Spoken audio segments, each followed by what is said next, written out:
Good morning all. എൻ്റെ പേര് സജീവ് എന്നാണ്. കൂടുതൽ വിശദീകരണമൊന്നും ആവശ്യമില്ലെന്ന് തോന്നുന്നു അല്ലേ? ഞാൻ ഈ കഴിഞ്ഞ ദിവസം ഒരു കല്യാണത്തിൽ പങ്കെടുത്ത സമയത്ത് എൻ്റെ ഒരു കസിനാണ്. അദ്ദേഹം MD ഡോക്ടറാണ്. ഏതാണ്ട് 30 വർഷം സർവീസ് ചെയ്തിട്ട് റിട്ടയർ ചെയ്തിട്ട് വീണ്ടും ഒരു പ്രധാനപ്പെട്ട ഹോസ്പിറ്റലിൽ ജോലി ചെയ്യുന്ന ആളാണ്. ഇവിടെ 2 മക്കളും MBBS കഴിഞ്ഞ് പോസ്റ്റ് ഗ്രാജുവേഷൻ കഴിഞ്ഞു. ഞാൻ അദ്ദേഹത്തോട് സംസാരിച്ചപ്പോൾ അദ്ദേഹം പറഞ്ഞത് ഈ മക്കൾക്ക് ഒരു പ്ലേസ്മെന്റ് കൊടുക്കാൻ പറ്റുന്നില്ല. അർബൻ ഏരിയസിലെല്ലാം ബ്ലോക്ക്ഡാണ്. താഴോട്ട് അങ്ങോട്ട് മാറിക്കഴിഞ്ഞാൽ മാത്രമേ പറ്റുള്ളൂ. അവിടെ പൈസ വളരെ കുറവ്. നമ്മുടെ പോസ്റ്റ് ഗ്രാജുവേഷൻ ഡോക്ടർ ആകണമെങ്കിൽ എത്ര വർഷം വേണം? 5 വർഷം MBBS പഠിച്ചു, 2 ഹൗസ് സർജൻസ് ചെയ്തു, പിന്നെ 2 വർഷം 3 വർഷം വീണ്ടും പഠിച്ചു. ഏതാണ്ട് ഒരു 10 വർഷം കഴിഞ്ഞിട്ട് വന്നിട്ടുള്ള സ്ഥിതിയാണ് ഇത്. നമ്മുടെ മനസ്സിലൊക്കെ ഉള്ളത് ഇപ്പോഴും എഞ്ചിനീയറിംഗ്, ഡോക്ടർ, പിന്നെ വക്കീലൊക്കെ പോയിരുന്ന ലാസ്റ്റൊക്കെ നമ്മുടെയൊക്കെ മെയിൻ ആയിട്ടുള്ള ഒരു കരിയേഴ്സിൽ നിൽക്കുന്നത്. വക്കീലിനെ കുറിച്ച് ആൾക്കാർക്ക് അറിയാത്തൊക്കെ കേട്ടോ. മെയിൻ കരിയേഴ്സ് ഒക്കെ ആയിട്ട് നമ്മൾ എപ്പോഴും പറയുന്നത് എഞ്ചിനീയറിംഗ്, ഡോക്ടറൊക്കെ ആയിരിക്കും മക്കളെല്ലാം. നമുക്ക് എന്നാൽ ന്യൂ ഏജ് കരിയേഴ്സ്, ഇഷ്ടം പോലെ ന്യൂ ഏജ് കരിയേഴ്സ്, പുതിയ കരിയേഴ്സ്, അതിനെ കുറിച്ച് നമ്മൾ മനസ്സിലാക്കി കഴിഞ്ഞാൽ തീർച്ചയായിട്ടും നമ്മുടെ മക്കളെ അങ്ങോട്ട് വിടാൻ പറ്റും. അതിനേക്കാൾ ഉപരിയായിട്ട് മക്കളെ നമ്മൾ അറിയണമെന്ന് പല പേരൻസിനും മക്കൾ എന്താണെന്ന് അറിയില്ല. നമുക്കൊരു കരിയർ ഗൈഡൻസോ കരിയർ കൗൺസിലിങ്ങോ ഒക്കെ എവിടെ വേണമെങ്കിലും ചെയ്യാൻ പറ്റും. പക്ഷേ കരിയർ ഡിബേറ്റിൽ അത് ചെയ്യുമ്പോൾ കൃത്യമായി ഒരു കുട്ടി എന്താണ് എന്ന് മനസ്സിലാക്കി, ആ കുട്ടി ഇപ്പൊ 2ാം ക്ലാസ് മുതൽ +2, PG, ഡിഗ്രി ഏത് ലെവലായിക്കോട്ടെ, ആ കുട്ടിയെ അറിഞ്ഞു വേണം നിങ്ങൾ ഒരു കരിയർ ആ കുട്ടിയുടെ മുമ്പിൽ എടുത്തു കൊടുക്കാൻ. വളരെ പ്രധാനപ്പെട്ട കാര്യം. പക്ഷെ ഇന്നത് സംഭവിക്കുന്നില്ല. ഇപ്പൊ എനിക്ക് തോന്നുന്നത് ശ്രീമാർജിയുടെ മകള് വിദേശത്ത് പോയി സൈക്കോളജി പഠിച്ചു അല്ലേ? ഇപ്പൊ ടെൻഷനിലല്ലേ? എവിടെ വേണം, എങ്ങനെ വേണം, പുറത്തേക്ക് വിടണോ, ഇവിടെ ഒരു കരിയർ സെറ്റ് ചെയ്യണോ എന്നുള്ള കാര്യത്തിൽ അദ്ദേഹം കൺഫ്യൂഷനിലാണ്. ശരിയാണോ ഞാൻ പറഞ്ഞത്? ചക്രവാണി സാറിന്റെ മകള് 10ാം ക്ലാസ്സിൽ പഠിക്കുന്നു.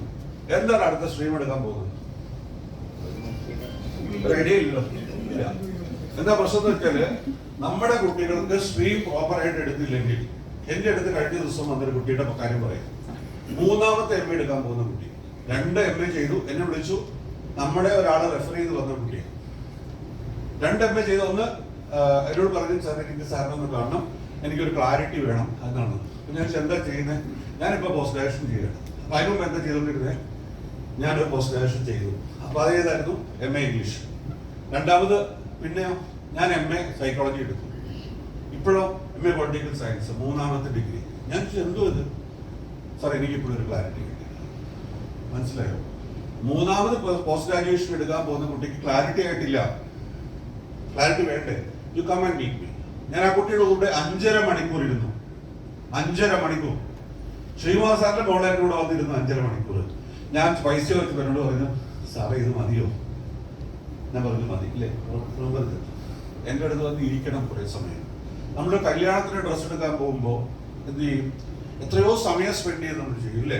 ജ്വല്ലറി വാങ്ങാൻ പോകുമ്പോഴോ വളരെ ശ്രദ്ധിച്ച് ഇത് വാങ്ങിക്കില്ലേ? കല്യാണ ഡ്രസ്സ് എടുക്കുമ്പോഴൊക്കെ നമ്മുടെ ജീവിതത്തിൽ, നമ്മുടെ കുട്ടിയുടെ ജീവിതത്തിലെ ഏറ്റവും പ്രധാനപ്പെട്ട ഒരു കാര്യമാണ് ആ കുട്ടിയുടെ കരിയർ സെറ്റിൽഡ്.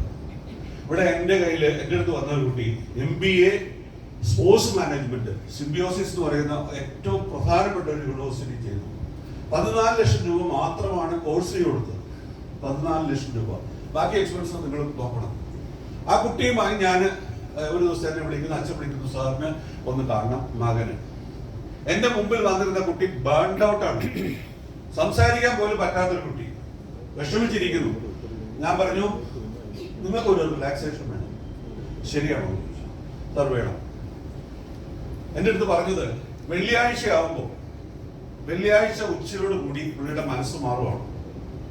വെള്ളിയാഴ്ച ഉച്ച കഴിയുമ്പോൾ പുള്ളി ചിന്തിക്കുന്നത് 2 ദിവസം കഴിയുമ്പോൾ തിങ്കളാഴ്ചയാകും, രാവിലെ ജോലിക്ക് പോകണം. പുള്ളി MBA സിംബിയോസിസിൽ പോയി സ്പോർട്സ് മാനേജ്മെന്റ് പഠിച്ച ആള് ആ കരിയറിലേക്ക് പോയില്ല. പുള്ളി പോയത് IT ഫേമിലാണ്, 3ാമത്തെ കരിയറിലേക്ക്, 3ാമത്തെ സ്ഥാപനത്തിലേക്ക്. ടെൻഷനാണ്, വൈബ്രേഷനാണ്, പ്രശ്നങ്ങളാണ്. അപ്പൊ നമ്മൾ കരിയർ ചൂസ് ചെയ്യുമ്പോൾ പ്രധാനമായി നിങ്ങളുടെ ഇഷ്ടമല്ല കുട്ടികൾ അടിച്ചേൽപ്പിക്കേണ്ടത്. ഒരു കുട്ടിയെ തിരിച്ചറിഞ്ഞുകൊണ്ട് ആ കുട്ടിയെ മനസ്സിലാക്കിക്കൊണ്ട് ആ കുട്ടിക്ക് ഏറ്റവും യോജിക്കുന്ന കാര്യങ്ങൾ 3000-ലധികം ന്യൂ ഏജ് കരിയേഴ്സ് അവൈലബിൾ ആണ്. എത്ര പേർക്കറിയാം? സെക്യൂരിറ്റി ആർക്കിടെക്ട് പോലെ, സെക്യൂരിറ്റി അനലിസ്റ്റ് പോലെ, അനലിറ്റിക്കൽ കാര്യങ്ങളുമായി ബന്ധപ്പെട്ട ഒത്തിരി കാര്യങ്ങൾ വേണം. എന്തൊക്കെയാണ് ഒരു കുട്ടിക്ക് വേണ്ടത്? അക്കാഡമിക്കലായിട്ട് ഏറ്റവും കൂടുതൽ മാർക്ക് വാങ്ങിച്ച കുട്ടി മിടുക്കനാവും. വേണം. ടീച്ചേഴ്സ് ഒക്കെ ഉണ്ട് അല്ലേ? അക്കാഡമിക്കലി മാർക്ക് മാത്രമല്ല ഒരു കരിയർ നിശ്ചയിക്കുന്നത് എന്ന് തിരിച്ചറിയണം. ഇവിടെ നമ്മളിരിക്കുന്നവരൊക്കെ എങ്ങനെയാ കരിയർ ചൂസ് ചെയ്തേ? ഞാൻ പോയി BSc ഫിസിക്സ് പഠിച്ചത് എനിക്ക് +2-ന് ഏറ്റവും കൂടുതൽ 1 മാർക്ക് കൂടുതൽ കിട്ടിയത് ഫിസിക്സിനായതുകൊണ്ടാണ്. നമ്മളൊക്കെ കരിയർ ചൂസ് ചെയ്തതൊക്കെ നമ്മുടെ ഇഷ്ടത്തിനല്ല, ആരൊക്കെയോ പറഞ്ഞു കേട്ടിട്ടാണ്. പക്ഷെ ഇന്ന് നമ്മൾ ആരെങ്കിലും ഒക്കെ പറഞ്ഞു കേട്ടിട്ട് ഒരു കരിയർ ചൂസ് ചെയ്യാൻ പോയാൽ രക്ഷപ്പെടില്ല. പിയർ പ്രഷറിലല്ല നമ്മൾ ചെയ്യേണ്ടത്.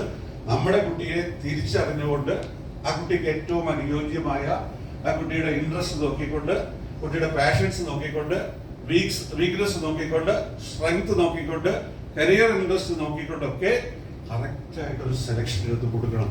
ഇല്ലെങ്കിൽ ആ കുട്ടിയുടെ പോകും, സ്ട്രെസ്ഡ് ആവും, ബേൺഡ് ഔട്ട് ആവും, വർക്ക് ലൈഫ് ബാലൻസ് ചെയ്യാൻ പറ്റില്ല.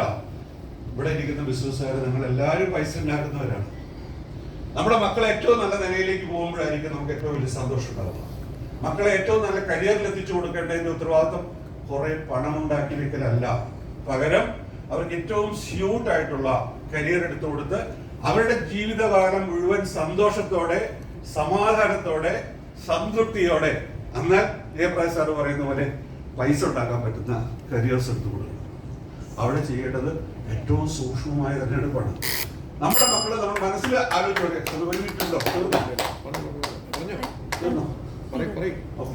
അപ്പോ നമ്മുടെ മക്കളെ ഏറ്റവും മിടുക്കരാക്കാൻ ഏതെങ്കിലും ഒരു കരിയർ ഗൈഡൻസോ ഏതെങ്കിലും ഒരു കരിയർ കൗൺസിലറുടെ അടുത്തല്ല പോവേണ്ടതെന്ന് ഞാൻ തീർച്ചയായും പറയും.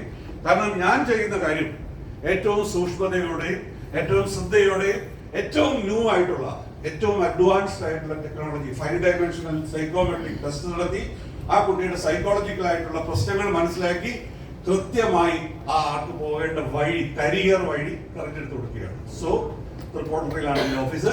കരിയർ ഡിബേറ്റ് എന്നാണ് പേര്. സൈക്കോളജിക്കൽ ആയിട്ടുള്ള ഏറ്റവും അഡ്വാൻസ്ഡ് ആയിട്ടുള്ള സൈക്കോമെട്രിക് ടെസ്റ്റ് ആർട്ടിഫിഷ്യൽ ഇന്റലിജൻസിന്റെ സഹായത്തോടു കൂടി ചെയ്യുന്നതിന് എന്നെ സമീപിക്കാം, എന്നെ വിളിക്കാം. അതോടൊപ്പം എന്നെ നിങ്ങൾക്ക് റെഫർ ചെയ്യാം ഏത് വിഷയത്തിലും. I am very confident that I can take classes on any subject that you are opting. എനിക്ക് ആത്മവിശ്വാസമുണ്ട്, ഞാൻ ഭംഗിയായി ചെയ്യുന്നുണ്ട്. കേരളത്തിലുടനീളം നിരവധി ക്ലാസ് എടുക്കുന്ന ആളാണ്. സോ ധൈര്യമായി നിങ്ങൾക്ക് എൻ്റെ പേര്, നിങ്ങൾക്ക് കരിയർ ഗൈഡൻസ് ക്ലാസ് എടുക്കാൻ, മോട്ടിവേഷൻ ക്ലാസ് എടുക്കാൻ റെഫർ ചെയ്യാം. Sajeev, career educate, report.